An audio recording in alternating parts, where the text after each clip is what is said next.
Hi, Michael, and welcome to Everybody Pulls the Tarp. My guest, everybody who's tuning in, is Michael Hess, Vice President at Westpac Wealth Partners. Michael, welcome to Everybody Pulls the Tarp. All right. Thanks, Andrew. Glad to be here. I am glad to have you here, Michael. As you and I have talked about, I am on this journey talking to high performers in all walks of life: Olympians, professional athletes, CEOs, entrepreneurs, nonprofit founders, you name it, people who are doing really interesting things like yourself. But I want to talk to you today about a number of different things, but one of them in particular, Michael, is financial wellness, financial literacy, holistic financial health, which I know is something that you're super passionate about. One common thread, Michael, in all the conversations I've had with super successful people is that generally people that find success have a game plan. Yet one of the things I know from talking to you and talking to others is that financial plans are not always necessarily as high of a priority for people as they should be.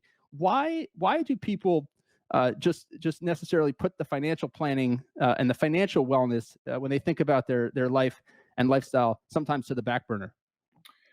That's a great question. I think a big majority of people, they think they can do it themselves. Number one. Number two is that as a whole, we are spenders, right? We're not necessarily savers like previous generations were.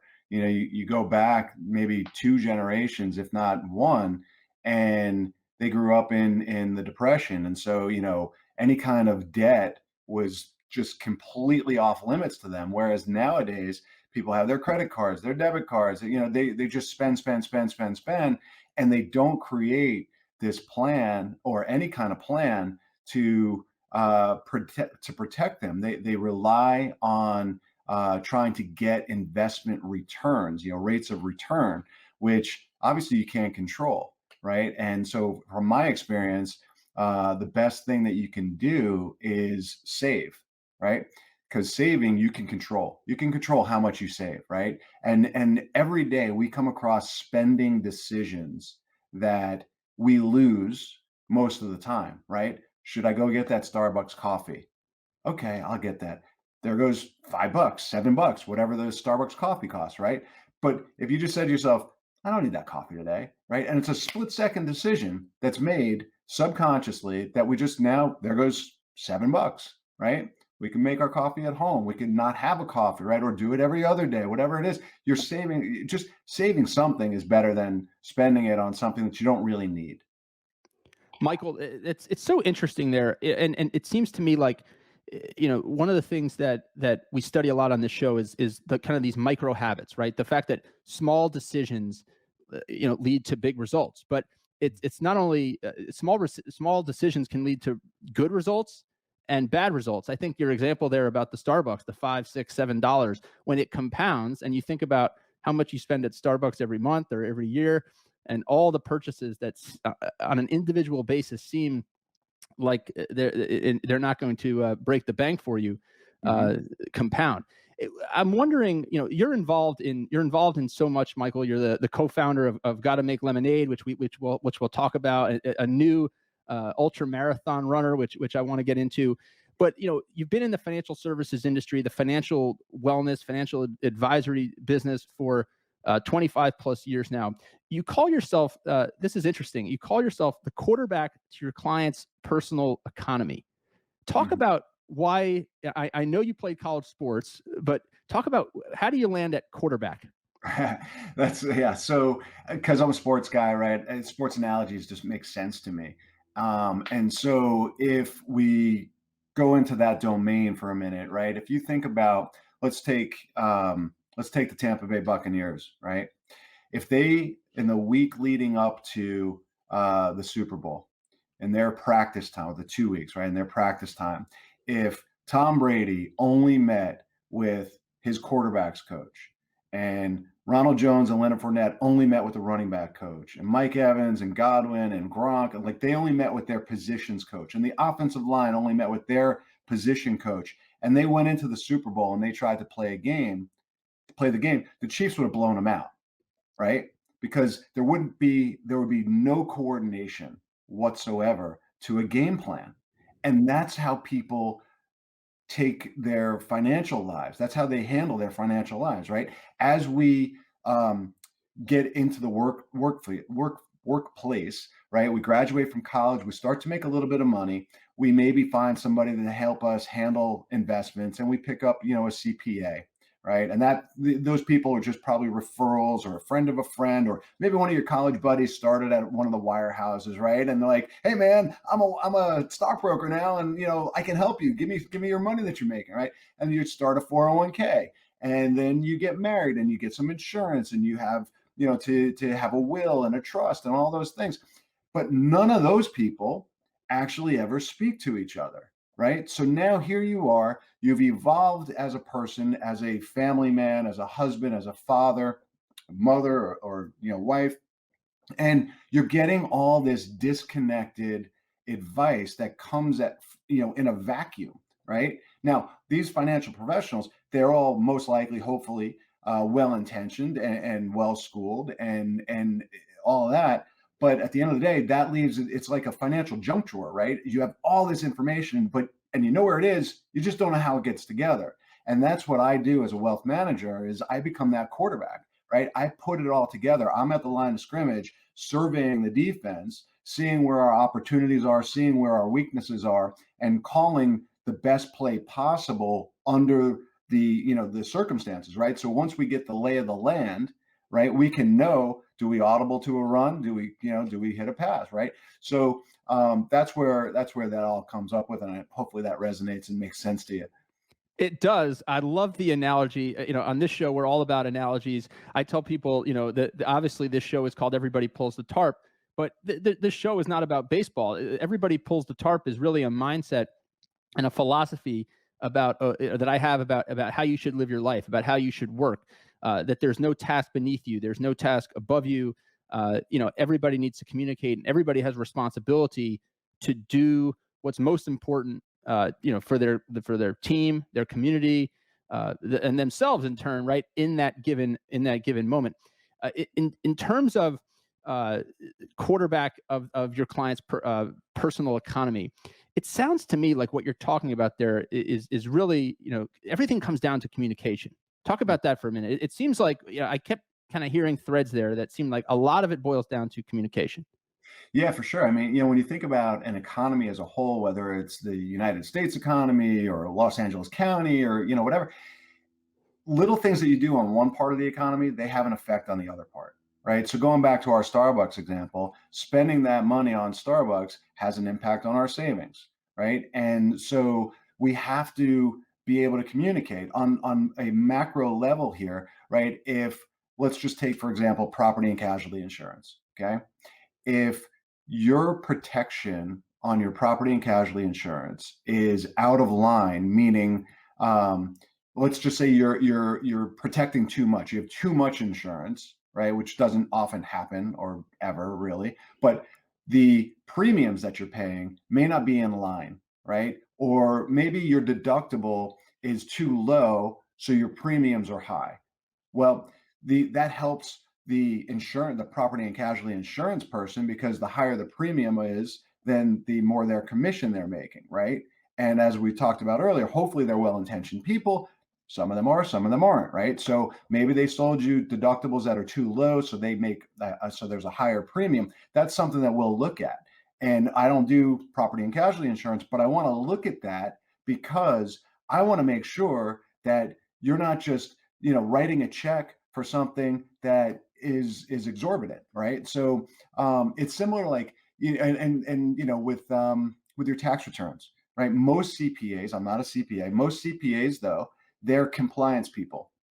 So at the end of the year, right, you just give them all of your information and they tell you what you have to pay, right? It's like when you go to the grocery store, you go to the checkout line, and are you really paying attention if the person swipes your item twice instead of just the once, or three times instead of two items, right? You're not. You get the bill, you pay the bill. That's similar to how most CPAs work, right? There's no planning involved. So we want to dig into tax returns. We want to dig into your property and casualty insurance premiums and deductibles. We want to dig in to make sure that your wills and your trusts are set up properly. And then, of course, we want to look at your cash flow. right? We want to make sure that your cash flow is ending up somewhere on your balance sheet in a positive way, that's going to help you get to your retirement and allow you to achieve that retirement that you want to envision, that you do envision for yourself. But you're right; it all comes down to the communication between those different facets of your economy. Why, Michael, do people, it seems like, yeah, I'm sure, yeah, there are plenty of people who focus on this stuff and it's at the top of their list, but it seems like something that people shy away from, especially, earlier, in your career, early, when maybe you're first getting married, you might be starting a family. Why is it something that people just shy away from? Well, I think there's a number of reasons. I think, as far as the planning, you mean? Well, just in general, thinking about, I know you talk, all the time about the holistic financial wellness, right? Like thinking about people focus on their diet, they focus on their exercise, they focus, there's a lot of focus. We've got Mental Health Awareness Month coming up, right? There's a lot of focus on a lot of different aspects of our wellness, but financial wellness, financial security, um, not just wealth creation, but that security.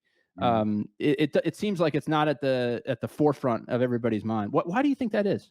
I think it's people don't know what they don't know is partly what it is. But I also think people believe that either, like I said earlier, they can do it themselves because there's so much information now on the internet, right? About you can research any stock that you want, any bond that you want, crypto now, obviously, right? There's so much information that for whatever reason people think they can do it themselves. But like there's plenty of information about medical stuff too, right? But I'm not going to diagnose if I have, heart disease or something like that just because I can look it up, right? I'm going to go to a professional. So partly I think it's because of that. The other aspect I believe plays into it is that they think like, okay, I got somebody watching my investment, I'm good, right? Or in addition to that, I have term insurance, I'm good, my family's protected, right? And those might not be the appropriate coverages, they might not be the appropriate investments. I have a 401k plan. That might be something that we would want to look at because possibly that's not the best use of your money, right? Especially, this is like one of my like pet peeves.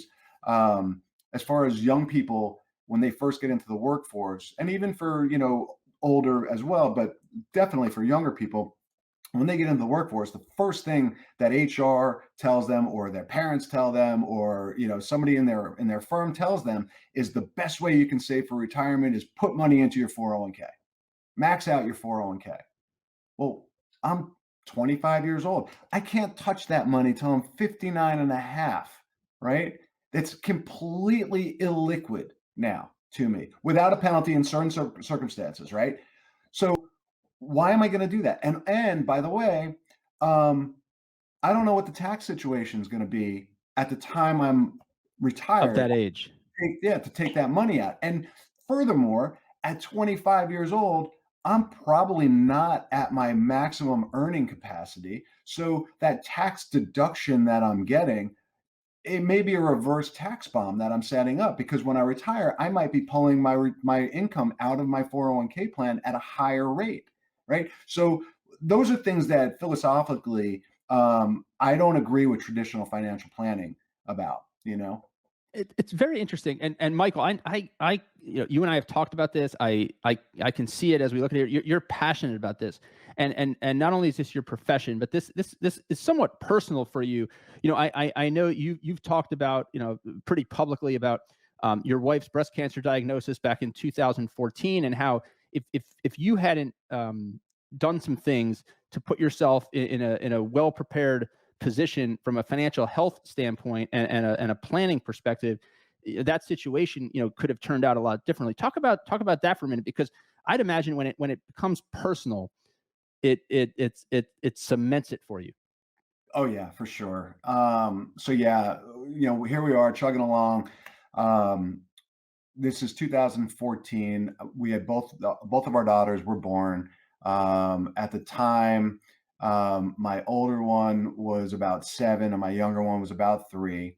And thankfully, the breast cancer diagnosis came out of the blue. My wife had gotten her first mammogram just before turning 40. came back negative. But then literally 11 days after that mammogram, we could see a lump in her right breast. And she says, "Can you see it?" "Yeah, I can see it." So she goes to the general practitioner, and he's like, "It's nothing. Let's just keep an eye on it." Goes to the OB. She says the same thing. "It's nothing. Let's keep an eye on it." So this was around November. So holidays come and go. Um, and I won't, get into the whole story, but anyway, turns out it was breast cancer, and so we had to take she had to make a choice of what to do, and she chose a double mastectomy, even though it was only in one side. But the financial planning aspect of it was that, thankfully, number one, we had been saving way more than we were spending. She had been doing really, really well in her career. I was doing all right in my career, but I had enough knowledge that we put money away for that rainy day, because protection first, right? The philosophy that I have is protection first, foremost, and forever, right? And so we had also gotten our life insurance in order, because God forbid, if something really would have happened, here we are about almost coming up on 2014, almost in May. So coming up here in about a month, we're on our 7-year anniversary of her surgery, or we'll be on her 7.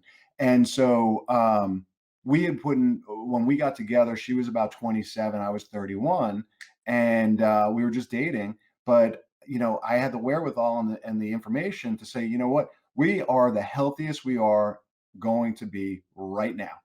So, we knew we were going to be moving forward and everything. We got life insurance right then and there. It's the lowest cost it's going to be at, as opposed to waiting, right? Since we knew we were eventually going to get it anyway. And we could always bump up the coverage as we went. So, we had taken care of that piece of the puzzle way, way early. And thankfully, we didn't have to I didn't need it on her, to pay off. But in case it would have, it would have been in place. I can only imagine, what that period of time in your life is like with the two young girls. I'm a dad. My wife and I, we have two young girls.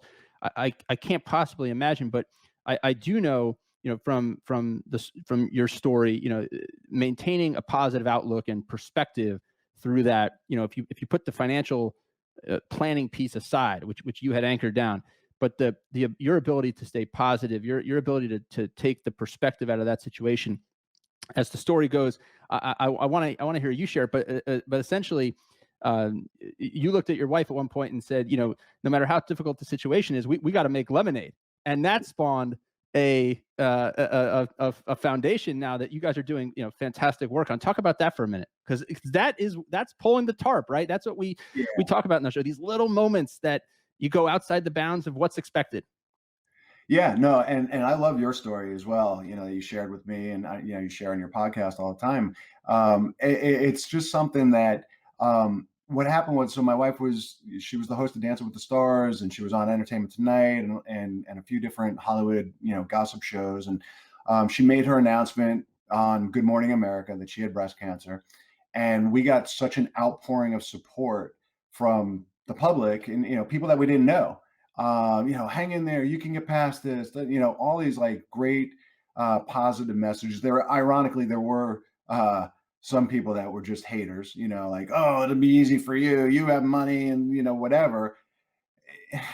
You can't fight that, right? But so as she was in bed recovering one day, I just looked at her and, thinking about all the positivity that was coming our way, I said, we have to pay this forward, and we got to make lemonade out of this. So she looked at me. She was like, "What are you up to?" Because a lot of times I come up with big ideas, and it's like I like to call it. I make the snowball, and then I hand it off to her and have her throw it. So she takes off with what my idea is, and I'm the big picture guy. And so we started a website called GottaMakeLemonade.com, and it's a place to inspire positivity in the face of adversity. We've had people share their stories of how they turn lemons into lemonade, from whether it's career, injury, relationships, and things of that nature. And it's not a foundation, right? It's just we just have the website. A community, essentially. Yeah, community. Yeah. And we had some apparel that we were that we had online that people could buy, and we were donating, half of the proceeds, for that. But we have probably about 40 stories, 45 stories maybe that are up there, from some crazy ones, man. Like somebody shared a story about how she was sexually trafficked, and how she was able to get out of that. We have another guy who has overcome brain trauma. He was managing these MMA fighters, and one day he decided to get in the ring with them and spar, and the guy choked him out, and he had a stroke, and Wow. uh, and he was in the hospital for, I don't know, 2 months, 3 months, 4 months, something like that, having to relearn how to use his body, how to speak. To this day, the left side of his body still, isn't all there. During that time, his wife divorced him. She couldn't handle it. They had two daughters as well, and I mean, it's just horrible. But he now is on the other side. I think his website is Stroke Hacker. Um, he's just a phenomenal guy, Sean Enton, just phenomenal. Was this like positive outlook that you were able to bring to the family during this crisis? Was this something that or have you always just been a positive person? Was this just somewhat natural for you, or did you have to kind of learn how to be positive and supportive? Because at that point, your family is your team. I mean, that's it. That's it's the number one team. That's a really, really good question. I think, Andrew, I think it was really out of fear. Um, I was scared to death that I was going to lose her, have a 7 and a 3-year-old daughter to bring up by myself. I don't know the first thing about girls, right? I was, like always chasing girls, right? Chasing girls, playing sports. That was my two hobbies, right? Growing up as a kid, playing college basketball, like that was what I did, right? I knew nothing about, what they go through, right? And so here I am with the specter of God forbid losing my best friend and losing the mother of my two daughters. I think it was just out of fear that it came up. I'm generally pretty easygoing, but I think the positivity really actually kind of came out of fear, to be honest. It's interesting. Fear. I haven't heard that before, right? I mean, one of the things, I'll never forget a conversation we had on this show a couple months ago with Eric LeGrand. Now, Eric LeGrand, if you remember his story, Eric is, he was the Rutgers football player, star for Rutgers at the time, became paralyzed from the neck down. Doctor said he would never walk again. Doctor said he would never eat on his own, never breathe on his, or never eat without a feeding tube, never breathe on his own. He's eating on his own, he's breathing on his own, and he says he's going to walk again. It's just a matter of when is his outlook. But he said that one of the most important things for him was maintaining perspective. So no matter Mhm. how dire his situation was, he would look around the floor, the rehabilitation facility that he was on when he was trying to start his recovery, and he would see all kinds of situations. He'd see someone pass away. He'd see someone whose spouse divorced them, stopped coming to visit them. A girlfriend breaks up with them, stops coming to visit them, and he would say to himself, "What right do I have to complain? I mean, my Right. situation." He said to me, "Andrew, my situation may suck, but what right do I have to complain?" I think perspective is so important too, but to think about how the role fear played, right, and how honest and vulnerable you were with the fact that, hey, I could have a challenge here ahead of me. Very, very interesting how the fear kind of spurs the positive front. Yeah, no, and I think, Eric's perspective is similar to mine as well. I mean, we kind of got the best of the worst, meaning that my wife didn't have to have chemo, she didn't have to have radiation, so we didn't have to have all that extra um, baggage, I guess, going through the recovery process. Yeah, she was bedridden for, I don't remember, maybe 3 or 4 weeks, something like that, where that was tough because my 3-year-old, my younger, well, she's 10 now, but when she was 3, and even now, she's just one of those really energetic kids, and she couldn't jump on the bed with mommy and hug mommy, like aggressively hug mommy and everything, and so we had to really try and keep her calm. And so that was a little difficult. My older one, she's just the most docile, like just amazing kid. Not my little one's not amazing too, but from a a personality standpoint, they're just so different and they bring so much to the tables. But it was pretty funny. Michael, yeah, but before we wrap up in a couple minutes, we got to get into to your new passion for kind of marathon running and all kinds of ultra sports, endurance sports. So in January of 2017, to continue this kind of pay it forward mindset, tarp puller like you are, Michael, you decide to essentially run a 50-mile ultra marathon and raise a bunch of money for Feeding America along the way. But not Yeah. only did you do it, you kind of brought your wife and kids along for part of the journey. They didn't quite do 50 miles, but they did a lot as well. So talk what made you decide to get involved in that? Yeah, that was cool, man. That was really cool. So, one of my good friends from growing up, Jesse Itzler, he wrote a book called Living with a SEAL. It was his first book that he had written. Amazing book, hysterical book, a lot of great takeaways as well. And in the book, he talks about a time when he ran a 100-mile race. And knowing him since probably second grade, I thought to myself, it's well, let's start, not yet. So I read the book in like 2 hours. This was Thanksgiving of 2015. And the next morning I woke up and I was on the treadmill. And I had been completely sedentary outside of playing golf for many, many years. Once I probably turned about 36 or so, I was like, I've been an athlete my entire life. I've always worked out. I'm just done. And my wife, crazy worker outer person, and fitness person. And she was always trying to get me to work out. So I read the book on the treadmill the next morning. She looks at me like I'm crazy. So flash forward to 2016, I start doing a little running challenge with one of the guys, one of my coworkers, and we were just setting to run 15 miles a week. It wasn't like a huge, really big, crazy goal, but when you're working and juggling family and all that, trying to get that all in is sometimes a challenge. And cut to, I started to get my endurance up, and I started to think like, well, Jesse ran 100 miles in a day. I've known him since I'm a kid. I could do 50. And so I found a 20-week training schedule online. I compressed it to 11 weeks, and I just picked a day and a place right near my house to go run it. There was nobody running with me. It wasn't an organized run or anything like that. And I have a great video the night before the run of my family, giving me encouragement to get it done and everything, and challenging other people to get out and run.